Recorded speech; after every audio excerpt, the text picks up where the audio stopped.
जय जगन्नाथ, जय बलदेव, जय सुभद्रा।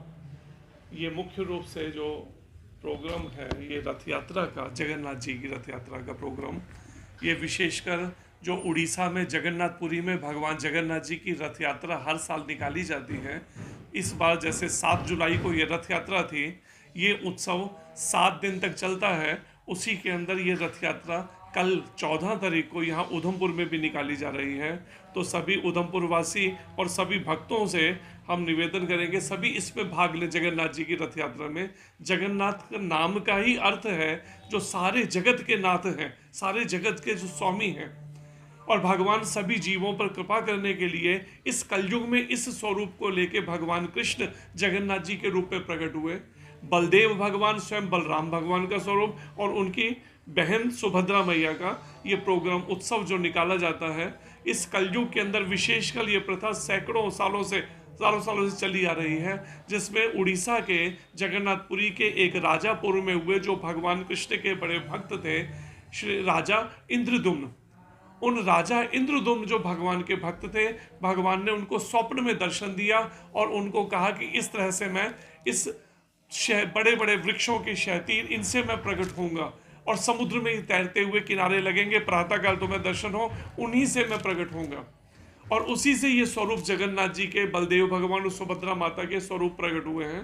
और ये तब से प्रथा, इस जेठ मास की जो पूर्णिमा थी, इसमें काफ़ी गर्मी होती है, तो महाराज इंद्रदुम्न ने उस समय में ये विचार किया इस बात का कि कुछ भगवान जगन्नाथ जी को गर्मी लग रही होगी, इसलिए उनको ठंडे जल का स्नान कराया जाए। तो ऐसे सैकड़ों घड़े जल के भक्तों ने मिलकर भगवान जगन्नाथ जी को, बलदेव भगवान, सुभद्रा मैया को स्नान कराया, और परिणाम भगवान लीला स्वरूप इस तरह की लीला करते हुए भगवान बीमार पड़ गए, जगन्नाथ जी, बलदेव जी और सुभद्रा माता। तो फिर 15 दिन के लिए जगन्नाथपुरी उड़ीसा के अंदर भगवान के मंदिर के किवाड़ बंद रहते हैं। 15 दिन वैद्य जो है उनको औषधियाँ काढ़ा देके उनको स्वस्थ होते हैं। जब वो, तो लक्ष्मी जी से कहते हैं भगवान जगन्नाथ जी कि मैं अपने भैया के साथ और बहन के साथ थोड़ा नगर भ्रमण करके आता हूँ, जो कई दिन से एक कमरे में अंदर ही बंद थे, उनका इलाज चल रहा था। और भगवान जैसे ही वहां से रथ पर सवार होकर निकले, लक्ष्मी जी को कहा बस मैं 1-2 दिन के अंदर ही वापस लौट के आता हूँ। तो जो महाराज इंद्रदुम्न हैं, उनकी धर्मपत्नी का नाम था महारानी गुंडीचा, और वो गुंडीचे जी का जो महल था, वो भगवान जगन्नाथ जी ऐसा मानते कि मेरी मौसी का घर है। तो रथ यात्रा जगन्नाथ मंदिर से, जो द्वारिका का प्रतिनिधित्व करता है जगन्नाथ मंदिर, और गुंडीचा माता का जो मंदिर है, वो एक तरह से वृंदावन का प्रतीक माना जाता है। तो भक्त जो है उनको खींचते हुए रथ पर विराजमान करके जगन्नाथ जी को, बलदेव भगवान और सुभद्रा माता को गुंडीचा मंदिर तक ये यात्रा जाती है। लगभग 2 किलोमीटर का यात्रा 2 दिन के अंदर तय करते हैं। धीरे धीरे हजारों लाखों लोग होते हैं इस रथ यात्रा के अंदर। तो ये जिस समय गुंडीचा मंदिर में भगवान पहुंच गए वहां पर, और 2 दिन के लिए गए थे, लेकिन 5 दिन बीत गए, भगवान लौट के ही नहीं आए। अब लक्ष्मी जी को ये चिंता होने लगी कि आखिर चले कहाँ गए जगन्नाथ जी, जबकि वो मुझे वचन देकर गए थे 2 दिन में मैं वापस लौट के आऊंगा। जब वापस नहीं लौटे तो 5वें दिन लक्ष्मी जी अपने सेवकों को लेकर पालकी में बैठकर उनको वापस लाने के लिए गुंडीचा मंदिर की तरफ जाती हैं। और जब वहां पर पहुंचती हैं वहां पर, तो परिणाम लक्ष्मी जी गुस्से में हैं कि भगवान क्यों नहीं वापस लौटे। जब जगन्नाथ जी को पता चला तो जगन्नाथ जी के पंडों ने अंदर से गुंडीचा मंदिर के दरवाजे बंद कर दिए, लक्ष्मी जी को अंदर प्रवेश नहीं करने दिया। अब लक्ष्मी जी को और गुस्सा इस बात का हो गया कि देखो मैं एक स्पेशली आई इनको लाने के लिए और इन्होंने दरवाजे बंद करवा दिए। परिणाम लक्ष्मी जी के पंडों ने रथ का, जगन्नाथ जी के मंदिर के रथ का कुछ हिस्सा तोड़ देते हैं। आपस में पंडों में थोड़ा झगड़ा होता है, ऐसी लीला होती है, और लक्ष्मी जी वहां से वापस लौट पड़ती हैं कि अपने आप अब जब ये आएंगे तभी मैं इनसे बात करूंगी। और लौट के वापस जगन्नाथ मंदिर में लक्ष्मी जी वापस लौट आती हैं। परिणाम में अब रथ को दोबारा ठीक करा के 7वें दिन जब भगवान वहां से निकलते हैं, और निकलकर जब अपना जगन्नाथ मंदिर में पहुंचते हैं, वहां पर लक्ष्मी जी अंदर से दरवाजे बंद कर लेती हैं, उनको प्रवेश नहीं करने देती हैं। 2 दिन फिर भगवान रथ पर दिन रात रहते हैं, भक्तों को वहीं दर्शन देते हैं।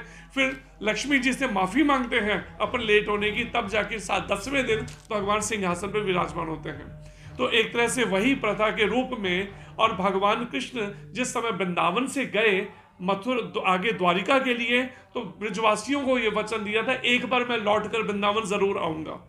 तो जिस समय में सूर्य ग्रहण के समय भगवान कृष्ण रघुवंशियों के साथ में कुरुक्षेत्र में जब वहां पर आए स्नान करने के लिए, उस समय में ब्रजवासी उनका दर्शन करने के लिए कुरुक्षेत्र पहुंचे वृंदावन से, और उनको कहा आपने वचन दिया था, अपना वचन आप पूरा करिए और इस बार वृंदावन चलिए कुरुक्षेत्र से।